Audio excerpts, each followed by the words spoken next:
Hello everyone, আজকে আমরা পড়বো হচ্ছে ম্যাথস সেকেন্ড পেপারের কনিক মানে চ্যাপ্টার 6।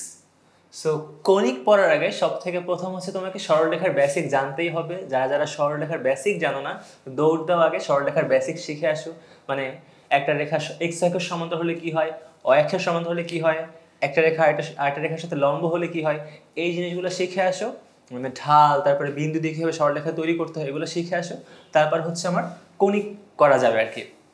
সো কনিক হচ্ছে বেসিক্যালি কি? কনিক হচ্ছে একটা কোণ, খেয়াল করো কোণ কি, লাইক আমরা হচ্ছে বার্থডেতে যে ক্যাপগুলো মাথায় পরি তাই না, কোণের মতো দেখতে, এই কোণের সেকশন মানে কনিক হচ্ছে।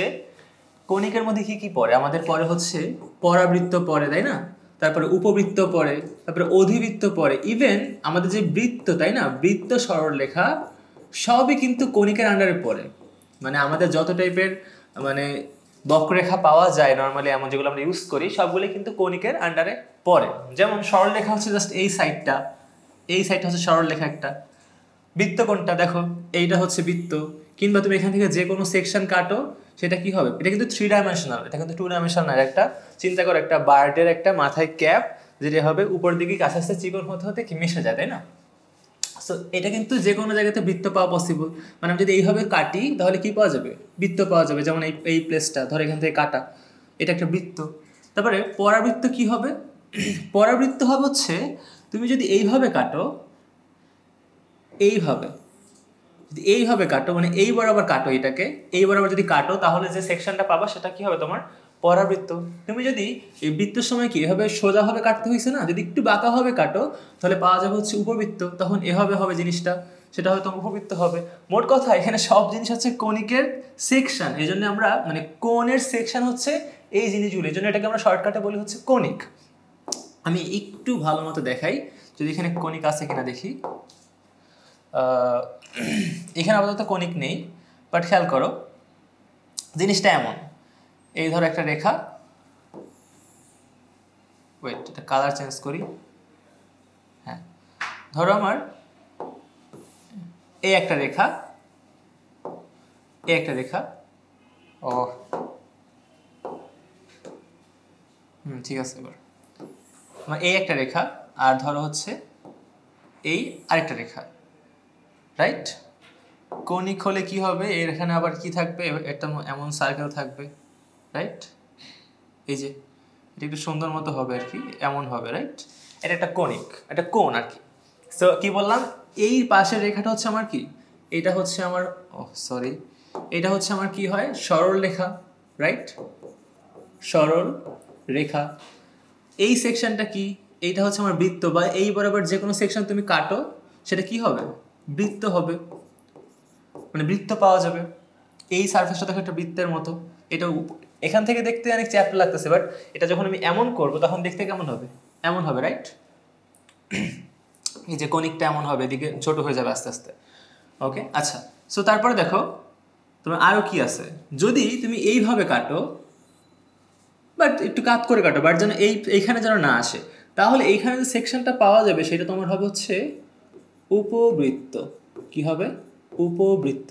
তুমি যদি সেকশনটা আরেকটু কাত করে কাটো যেন তোমার এই বরাবর চলে আসে, তখন যেটা পাওয়া যাবে সেটা হবে হচ্ছে আমার কি, সেটা হবে হচ্ছে আমার পরাবৃত্ত। শেপগুলা কেমন আমি আরো সুন্দর মতো বুঝাবো, এখন জাস্ট দেখাই যে কিভাবে আসে। যদি তোমাকে কেউ জিজ্ঞাসা করে যে এই কোণ থেকে কিভাবে কনিক আসে, তখন তুমি দেখাতে পারবা জানো, সে কারণে আমি দেখাচ্ছি। আর অধিবৃত্ত কীভাবে হবে? যখন তুমি এই সেকশনটাকে লম্বাভাবে কাটবা, তখন যেটা পাওয়া যাবে সেইটা তোমার হবে হচ্ছে কি, মানে এমন হবে আর কি। বেসিক্যালি কাটলে যেটা হবে সেই শেপটাই হবে তোমার হচ্ছে অধিবৃত্ত। আমি যদি শর্টে দেখাই, পরাবৃত্ত দেখতে এমন, উপবৃত্ত দেখতে এমন, জাস্ট একটা বৃত্ত, জাস্ট সাইড থেকে তোমার চ্যাপ্টা করা। ওকে, আর অধিবৃত্ত দেখতে হচ্ছে এই পরাবৃত্তের মতোই, কিন্তু এইটা হচ্ছে এই পরাবৃত্ত অধিবৃত্তের মধ্যে একটু পার্থক্য আছে, সেটা আমরা পরে শিখবো। যে পরাবৃত্ত দেখতেও এমন আর অধিবৃত্ত দেখতেও এমন, বাট দুইটার মধ্যে একটা পার্থক্য আছে। কি পার্থক্য আমরা পরে দেখবো। আর অধিবৃত্ত জাস্ট এক সাইডে না, এই সাইডেও হয়, মানে দুই সাইডেই হয় আর কি। পরাবৃত্ত জাস্ট এক সাইডে হয়, আর অধিবৃত্ত হচ্ছে তোমার এই কাট করলে দুই সাইডে সেকশন পাওয়া যায় আর কি বেসিক্যালি। আমরা আসবো, এখানে আসবো, পরে আসবো। আচ্ছা, তো সবার ফার্স্ট আমরা দেখলাম যে কনিক সেকশনগুলো কীভাবে পাওয়া যায়, রাইট? এবার যারা যারা আমি বললাম যে সরলরেখার একটু বেসিক লাগবে, সেটা দিয়ে আমরা শুরু করি। সরলরেখার বেসিকগুলো কি কি লাগবে আমার এখানে আমি একবার একটু দেখাই দিই, তাহলে তোমাদের জন্য সুবিধা হবে। দেখো, ধরো এটা হচ্ছে আমার এক্স ওয়াই অক্ষ, এটা হচ্ছে আমার এক্স অক্ষ, রাইট? আমরা জানি ওয়াই অক্ষের তোমার এক্স অক্ষের সমীকরণ কি, y ইকুয়ালস টু 0, এবং y অক্ষের সমীকরণ কি, x ইকুয়াল টু 0। কিন্তু কোন সরলরেখা যদি তোমার x অক্ষের সমান্তরাল হয়, এটা কিন্তু তোমার x অক্ষ, রাইট? x অক্ষ, এটা হচ্ছে আমার কি, y অক্ষ। কোন সরলরেখা যদি আমার x অক্ষের সমান্তরাল হয়, তাহলে তার সমীকরণটা কি হবে? এই কারণে আমার একটা জিনিস লাগবে, সেটা হচ্ছে মানে সমীকরণ বের করতে হলে আমার একটা জিনিস লাগবে, সেটা হচ্ছে এটা কোন বিন্দু দিয়ে যায় সেটা লাগবে। যে কোনো একটা বিন্দু, এখানে হোক বা এখানেও একটা বিন্দু হলেই হচ্ছে। ধরলাম এই বিন্দুটা হচ্ছে 3,4 বিন্দু। এই 3,4 বিন্দু যদি আমি জানি, আমি মনে মনে ধরবো এই প্রথম বিন্দুটার নাম হচ্ছে এ, পরের বিন্দুর নাম হচ্ছে বি। সো যদি এক্স অক্ষের সমান্তরাল এই রেখাটার সমীকরণ আমাকে বের করতে বলে, যেটা এক্স অক্ষের সমান্তরাল এবং 3,4 বিন্দু দিয়ে যায়, তাহলে সমীকরণ হবে হচ্ছে y equal to b. B এর মান কত এখানে 4, that means y equal to কত 4। খেয়াল করো, এক্স অক্ষের সমান্তরাল হলে তোমার কি বললাম, এক্স অক্ষের সমান্তরাল যদি হয়, এক্স অক্ষের সমান্তরাল যদি হয়, কি থাকবে না বলো তো, এক্স থাকবে না, তখন হবে y equal to b. X equal to b না, এক্স ইকুয়াল টু এও না, কি হবে y ইকুয়াল টু বি। আর সবসময় মনে রাখতে হবে y এর সাথে বি রিলেটেড আর এক্স এর সাথে হচ্ছে এ রিলেটেড, মানে y ইকুয়াল টু কখনো এ হবে না, y ইকুয়াল টু হলে কি হবে, বি হবে। আচ্ছা, এক্স অক্ষের এখন কেন এমন হলো সেটা বুঝতে হলে তোমাকে সরলরেখার চ্যাপ্টারটা একটু বেসিক পড়তে হবে, বাট আমি জাস্ট বেসিকটা রিমাইন্ড করে দিচ্ছি, ছোট্ট মনে করো শর্টকাট রিক্যাপ একটা। আচ্ছা, আর সিমিলারলি, আচ্ছা এখানে খেয়াল করো, এই y ইকুয়াল টু 4 জিনিসটা কিন্তু বেসিক্যালি এই রেখাটা এক্স অক্ষ থেকে কত দূরে সেটাই মিন করে। কারণ 3,4 বিন্দুটা যদি হয়, তাহলে এই বিন্দুটা আসতে গেলে এদিকে 3 যেতে হবে, আর এদিকে কত 4 যেতে হবে না। সো বেসিক্যালি বি বিন্দুটা হচ্ছে তোমার কি, এটা এক্স অক্ষ থেকে কত দূরে। সো এক্স অক্ষের সমান্তরাল যে কোনো সরলরেখার সমীকরণ জানতে গেলে জাস্ট সেটার কোন বিন্দুতে যায় সেটা জানতে হবে, কিংবা এইটা এক্স অক্ষ থেকে কত দূরে সেটা জানলেও হয়, মানে এই বিন্দুটা না জানলেও হবে, জাস্ট এই পরের বিন্দুটা জানলেও হবে, যে পরের বিন্দুটাই মিন করে সে এক্স অক্ষ থেকে কত দূরে আছে। So basically y equal to b বলতে বোঝায় বি মানে হচ্ছে সে এক্স অক্ষ থেকে কত দূরে, ঠিক আছে? আবার সিমিলার ওয়েতে যদি এমন হতো, এই আবার এক্স ওয়াই অক্ষ কোন একটা সরলরেখা মনে করো ওয়াই অক্ষের সমান্তরাল, তাহলে আবার কি লাগবে, একটা বিন্দু লাগবে, সে কোন বিন্দু দিয়ে যায়। এবারও ধরলাম হচ্ছে 3,4 বিন্দু দিয়ে কি সে যায়, রাইট? তাহলে কি হবে, বলছিলাম প্রথমটা হবে এ, পরেরটা হবে কি বি। তাহলে এই রেখার সমীকরণ কি হবে, যেহেতু ওয়াই অক্ষের সমান্তরাল, দ্যাট মিনস ওয়াই থাকবে না, কি থাকবে, এক্স থাকবে। এক্স ইকুয়াল টু কি হবে, এ হবে, এক্স এর সাথে এ রিলেটেড। আর এটা বেসিক্যালি হচ্ছে, খেয়াল করো, এই বিন্দু 3,4 হলে এতটুকু 3 আর এতটুকু কি 4, তাই না? মানে এই ডিস্টেন্স হচ্ছে 3 আর এই ডিস্টেন্স হচ্ছে 4, আর এই ডিস্টেন্স যা কথা এই ডিস্টেন্স কি সেম কথা না। সো এই এটা হচ্ছে বেসিক্যালি এটা ওয়াই অক্ষের সমান্তরাল, এবং এটা ওয়াই অক্ষ থেকে কত দূরে সেটাই হচ্ছে আমার কি এ। সো এক্স ইকুয়াল টু এ হচ্ছে প্রথম বিন্দুটা, আর এ বলতে কি বোঝায়, এটা ওয়াই অক্ষ থেকে কত দূরে আছে। ওয়াই অক্ষের সমান্তরাল হলে ওয়াই অক্ষ থেকে কত দূরে আছে এটা জানলে আমি বের করতে পারবো তার সমীকরণ। কি হবে, এক্স ইকুয়াল টু ওয়াই অক্ষ থেকে কত দূরত্ব, এখন দূরত্বটা কত ধরলাম, এ, রাইট? এটাই। সো যেহেতু তোমার দুইটা বিন্দুই দেওয়া থাকবে, তুমি এই ওয়েটা মনে রাখলেই হয় যে প্রথম বিন্দুটা যদি এ, পরের বিন্দু যদি বি হয়, তাহলে ওয়াই অক্ষের সমান্তরাল হলে ওয়াই থাকবে না, কি হবে, এক্স ইকুয়াল টু এ, এবং এক্স অক্ষের সমান্তরাল হলে তোমার কি থাকবে না, এক্স থাকবে না, y equal to b. Beta হচ্ছে দ্বিতীয় বিন্দু, বুঝা গেছে? আচ্ছা, এরপর আসো আরেকটু বেসিক, যে দুইটা বিন্দুর মধ্যবর্তী ডিস্টেন্স কিভাবে নির্ণয় করতে হয়। ধরলাম এই বিন্দুটা হচ্ছে x1 y1, আর এই বিন্দুটা ধরলাম হচ্ছে x2 y2, ওকে? সো এই দুইটা বিন্দুর মধ্যবর্তী ডিস্টেন্স যদি আমি ধরি এ বি, ধরলাম এটা হচ্ছে এ বিন্দু, এটা যদি ধরি বি বিন্দু, তাহলে এ বি সমান কি হবে, এ বি ইকুয়ালস টু হবে হচ্ছে তোমার root over x1 minus x2 এর whole square plus y1 minus y2 এর কি হোল স্কোয়ার, কিংবা এটাও হতে পারতো, তুমি আগে 2 দিয়ে শুরু করতে পারতা, মানে x2 মাইনাস x1 এর whole square plus y2 minus y1 এর হোল স্কোয়ার, কিংবা তুমি একটা 2 থেকে মাইনাস করছো আর একটা 1 থেকে মাইনাস করতে পারতা। মানে কি, একটা যদি তুমি লিখো যে x2 মাইনাস x1 এর হোল স্কোয়ার, পরেরটা যে তোমাকে y2 মাইনাস y1 এ লিখতে হবে এমন না, তুমি y1 মাইনাস y2 এর হোল স্কোয়ার করলে হবে। সো বেসিক্যালি হচ্ছে x দ্বয়ের ডিফারেন্সের স্কোয়ার এবং y দ্বয়ের ডিফারেন্সের কি square, easy as that, okay? So এটা হচ্ছে দুইটা বিন্দুর দূরত্ব বের করলাম আমরা।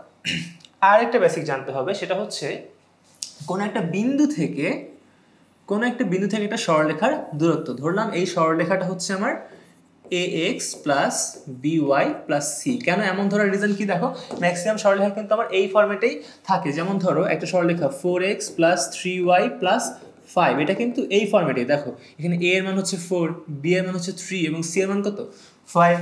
আর যদি এমন হতো এখানে যদি মাইনাস থাকতো, ধরো এখানে তোমার প্লাস না থেকে কি আছে মাইনাস আছে, তাহলে কি হতো a এর মান 4 হতো, b এর মান হতো কত -3। ইজি। ওকে, যাই হোক।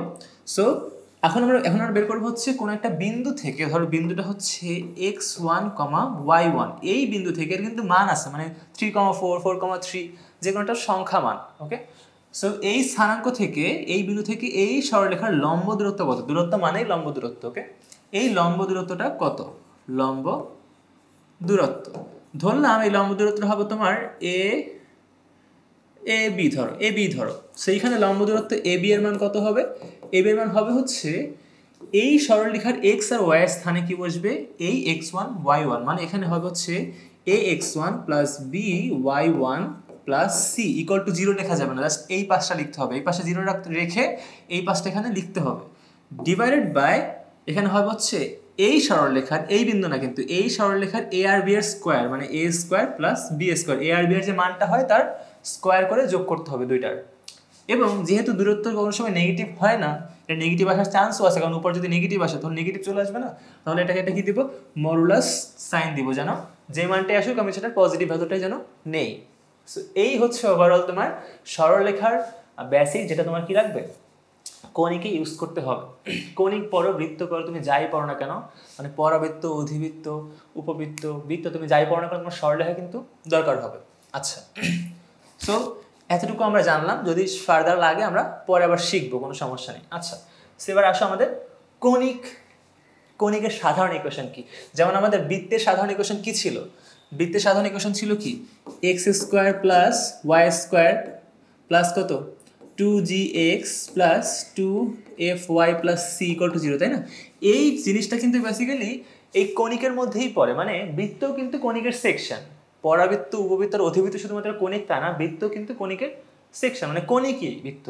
সো যে কোনো কণিকের আমার ইভেন সরলরেখাও তো কণিকের সেকশন, রাইট? সো যে কোনো কণিক সেকশনের জন্য সাধারণ ইকুয়েশন হচ্ছে এই জিনিসটা। আমার কি লিখলাম দেখো তো, এটা কি, সরি, এটা হচ্ছে তোমার দেখো ax square plus by square plus 2hxy plus 2gx plus 2fy plus c। বৃত্ত হলে কি হতো, জাস্ট তোমার এই 2hxy পার্টটা থাকতো না, রাইট? বাকিগুলো কিন্তু থাকতো তোমার। আবার এখানে a আর b এর মানও থাকতো না, শুধু x স্কোয়ার y স্কোয়ার থাকতো, রাইট? সো এই ইকুয়েশন দ্বারা কিন্তু তুমি যে কোনো কিছু আইডেন্টিফাই করতে পারবা, মানে এইটা মনে রাখলে তুমি আইডেন্টিফাই করতে পারবা যে কোনটার ইকুয়েশন দেওয়া আছে। মনে করো একটা ইকুয়েশন দেওয়া আছে, তুমি বলতে পারতেছো না যে এটা পরাবৃত্ত, অধিবৃত্ত না উপবৃত্ত নাকি বৃত্ত। সো এখন আমি শেখাবো যে তুমি একটা সমীকরণ দেখে কীভাবে আইডেন্টিফাই করবা সেটা কোন টাইপের কণিক। ওকে, তো সবার ফার্স্টে আসা হচ্ছে, যদি এমন হয় যে এক্স স্কোয়ার ওয়াই স্কোয়ার এবং এই এক্স ওয়াই কোনো পার্টই নাই, শুধুমাত্র কি আছে 2gx 2fy প্লাস c, মানে শুধু এক্স আর ওয়াই আর একটা কনস্ট্যান্ট মান আছে, বাট নাও থাকতে পারে, যাই হোক, তাহলে সেটা হবে সরলরেখা। এখন এরা না থাকার মানে কি, এখানে এক্স ওয়াই এর তো কোনো ভ্যালু নাই, তাই না? এটা তো চলক, মানে এখানে হচ্ছে আমার এটা থেকেই যাবে, কোনো মান বসবে না এখানে। সো এদের মান 0 হওয়ার মানে হচ্ছে এ বি এবং এইচ এর মান কি 0, এ এর মানও 0, এর মান 0 হয়ে গেলে এই পার্টটা থাকবে না, বি এর মান 0 হয়ে গেলে এই পার্টটা থাকবে না, এইচ এর মান 0 হয়ে গেলে এই পার্টটাও থাকবে না, রাইট? সো যদি এ বি আর এইচ সবাই যদি 0 হয়, তখন সেটা কি হয় বলো তো, সরলরেখা হয়ে যাবে, রাইট? যদি এমন হয় যে এ আর বি এর মান সেম, এ আর বি এর মান কি same, a equal to b, মানে এটা যদি 2 হয় এটাও কি 2, এবং এইচ এর মান হচ্ছে কি 0, এইচ পার্টটা নাই, মানে এক্স ওয়াই পার্ট নাই, এক্স ওয়াই পার্ট নাই, তার মানে হচ্ছে কি এইচ এর মান কত 0, এইচ এর মান 0 হলে এক্স ওয়াই পার্টটা কি থাকবে না, তাই মানে এই অংশটা থাকবে না। যদি এমন হয় তাহলে সেটা কি হয়ে যাবে বলতো, বৃত্ত। দেখো বৃত্তের ক্ষেত্রে ইকুয়েশন এমন হতো না, এক্স স্কোয়ার ওয়াই স্কোয়ার, মানে এখানে যা থাকতো এখানেও তাই, এখানে 1 থাকলে এখানেও কি 1, আর এখানে কোনো এক্স ওয়াই কিন্তু বলতে কোনো পার্ট নাই, right? So x y part বাদ দিলে এবং এই দুইটা যদি সেম হয়, এখানেও 2 এখানেও 2, কিংবা এখানেও 1 এখানেও 1, মানে যে সংখ্যাই হবে এক্স স্কোয়ার সামনে যা থাকবে ওয়াই স্কোয়ার সামনে যদি তাই থাকে, তাহলে সেটা কি হবে, বৃত্ত হবে। ওকে, মানে বৃত্তের সামনে চলে এখানে 1 হতে হবে, এমন এখানে 2 2 থাকতে পারে, 3 3 থাকতে পারে, রাইট? যে কোনো সংখ্যা থাকতে পারে, এটা সমস্যা না। সো এখানে দেখো এখানে বলা আছে ফার্স্টে যে a ইকুয়াল টু b এবং h ইকুয়াল টু যদি 0 হয় তাহলে কনিক ঠিক কী হবে, বৃত্ত নির্দেশ করবে। ফর এক্সাম্পল ধরো 5x square plus 5y square plus 10x plus 10y plus 20 equal to 0। আমি কীভাবে বুঝলাম এটা বৃত্তের সমীকরণ? কারণ দেখো এক্স স্কোয়ার সামনেও কত আছে 5, মানে a এর মানও 5 এবং b এর মানও কত 5, তাহলে a b এর মান কি সমান, রাইট? এবং দেখো কোনো এক্স ওয়াই পার্টও কিন্তু নাই, তাই না? এক্স ওয়াই পার্ট নাই মানে কি, মানে হচ্ছে h এর মানটা কি 0, রাইট? তাহলে এটা একটা কি বৃত্ত হয়ে গেল, তাই না? ওকে, তারপরে আসা হচ্ছে যদি এমন হয় A B equal to H square, মানে এ আর বি এর গুণফলের মান যা হবে, এ আর বি গুণ করলে যা হবে এবং এইচ স্কোয়ার যদি তাই হয় তাহলে সেটি হবে একটা কি পরাবৃত্ত। ওকে, ফর এক্সাম্পল ধরো তোমার এখানে দেওয়া আছে হচ্ছে 4x স্কোয়ার আর এখানে দেওয়া আছে মনে করো হচ্ছে আচ্ছা ওয়েট, এখানে ধরো 4 4 5 20, রাইট? এখানে ধরো হচ্ছে দেওয়া আছে তোমার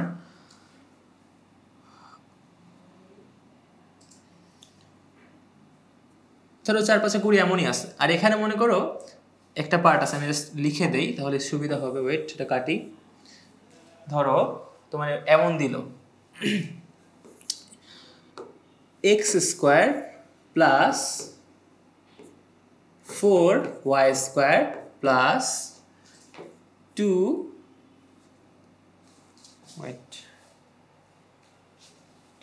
4xy plus 2x plus 4y plus c plus একটা মান দিতে হবে এখানে 4y প্লাস 10 ইকুয়াল টু 0। হ্যাঁ, এখন তোমাকে যদি জিজ্ঞাসা করে এটা কি টাইপের ইকুয়েশন, খেয়াল করো এই জি এফ এই পার্টটাতে তোমার কোনো কাজ নেই, এই পার্টটা তোমার কোনো কাজ নাই, তোমার কাজ কিন্তু সব কি এই সামনের পার্টগুলো, মানে এক্স স্কোয়ার ওয়াই স্কোয়ার এবং এক্স ওয়াই, এইগুলো দেখেই বোঝা যাবে সেটা কি হবে।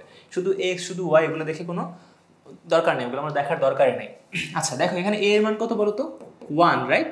বি এর মান কত বলো তো 4, এইচ এর মান কত বলো তো 4xy, মানে কিন্তু এইচ এর মান 4 না, কারণ এটা তুলনা করতে হবে কার সাথে, এটা তুলনা করতে হবে তোমাকে ax square plus by square plus 2hxy এর সাথে, মানে পরেরটুকু বাদ দিলাম। সো এই পার্টটা আছে কিন্তু 2hxy, মানে 2h এর মান হচ্ছে 4, দ্যাট মিনস h এর মান কত বলো তো, h এর মান হচ্ছে কত 2। এখন দেখো তো ab এর মান কত এবং h স্কোয়ারের মান কত, ab এর মান কত আসে 1 into 4, দ্যাট মিনস 4 আসে, এবং h স্কোয়ার মানে 2 স্কোয়ার মানে কত আসে 4 আসে। সো দেখো তো ab এর মান কি h স্কোয়ারের সমান না, কি আমি এটাও বলতে পারি যে ab minus h square equal to কত 0 না, তাই না? ab থেকে h স্কোয়ার মাইনাস করলে 0 আসে, কিংবা ab equal to h square. যদি এমন হয় তাহলে কি নির্দেশ করতেছে বলো তো, এটা পরাবৃত্ত, কি পরাবৃত্ত নির্দেশ করতেছে। ওকে ওকে, আমরা কিন্তু এখনো পরাবৃত্ত বা উপবৃত্ত কিছুই পড়ি নাই, বাট আমরা জাস্ট দেখতেছি যে কিভাবে সমীকরণ দেখে আইডেন্টিফাই করতে পারবো যেটা কোন টাইপের জিনিস। আচ্ছা তারপরে আসি, যদি এমন হয় ab মাইনাস এইচ স্কোয়ার 0 থেকে বড়, ধরো তোমার ab এর মান আসলে হচ্ছে, এটা একটু কাটি, ধরো তোমার ধরো এমন আসতে পারে, এখানে তোমার মনে করো 3 ছিল, যদি এমন হয় যে ab এর মান এইচ স্কোয়ার থেকে বড়, সরি যদি তোমার এমন হয় যে ab মাইনাস এইচ স্কোয়ার মান 0 থেকে বড়, তাহলে সেটা কি নির্দেশ করে বলো তো, তাহলে সেটা নির্দেশ করে হচ্ছে উপবৃত্ত।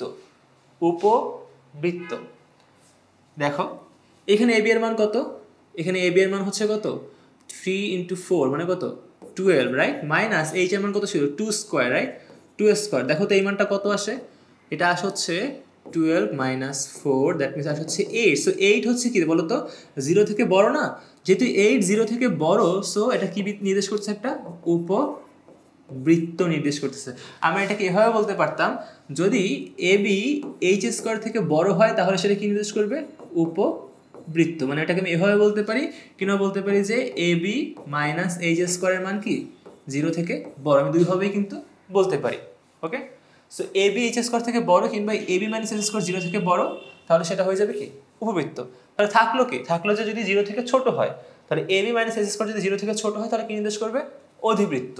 ফর এক্সাম্পল যদি এখানে তোমার কি থাকতো ধর দেখো, যদি সেটা না কাটি, যদি তোমার এখানে যদি এমন থাকতো, এখানে তোমার 4 না থাকে, যেটা বড় মান থাকতো, তাহলে কি হতো? আমি আরেকটা এক্সাম্পল দিয়ে বুঝাই। ধরো তোমার দেওয়া আছে 3x² প্লাস 4y² প্লাস তোমার এখানে 20 ধরো 36, ধরো 36xy প্লাস সামথিং সামথিং আছে, রাইট? এর পরের পার্ট আমার দেখার দরকার, তাহলে এটা কি নির্দেশ করবে? দেখো তো এখানে এ বি এর মান কত, এ বি ইকুয়াল টু 3 4 কত 12, রাইট? এবং এইচ এর মান কত, এইচ এর মান কত 36 কে 2 দ্বারা ভাগ করো, কত হয়? 36 কে 2 দ্বারা ভাগ করলে হয় হচ্ছে তোমার 18, রাইট? সো এখানে হয় হচ্ছে 18। সো 18 স্কোয়ার তো অনেক বড়, রাইট? সো এখানে দেখো এইচ স্কোয়ারের মান কিন্তু অনেক অনেক বেশি আসবে, তাই না? সো যেহেতু এ বি এর মান এইচ স্কোয়ার থেকে বড়, A B greater than H square, কিংবা এ বি এর মান থেকে এইচ স্কোয়ার যদি মাইনাসও করি, তাও এটা কি আসবে? 0 থেকে কি আসবে? ছোট আসবে, রাইট? সেম কথা, এইটা যা কথা এটাও কি সেম কথা। যদি এমন হয়, সরি এবি, এবি হচ্ছে স্কোয়ার থেকে ছোট, এটা ছোট চিহ্ন হবে, এটা এ বি লেস দেন কি এইচ স্কোয়ার, কিংবা এ বি থেকে এইচ স্কোয়ার মাইনাস করলে তোমার কি হবে? 0 থেকে ছোট পাওয়া যাবে, তাহলে কি ইউজ করবে? আমার অধিবৃত্ত। অধিবৃত্ত, যেমন এই ক্ষেত্রে এটা হচ্ছে একটা অধিবৃত্ত। দেখো এ বি এর মানের থেকে এইচ স্কোয়ার কি অনেক বড়, অধিবৃত্ত। অধিবৃত্ত, ওকে? সো এই হচ্ছে তোমার বেসিক। আরও কিছু শর্টকাট শিখাবো যে কীভাবে দেখলেই বোঝা যাবে এটা পরাবৃত্ত, কীভাবে দেখলেই বোঝা যাবে এটা হচ্ছে আমার উপবৃত্ত কিংবা অধিবৃত্ত, সেটাও শিখাবো। আচ্ছা।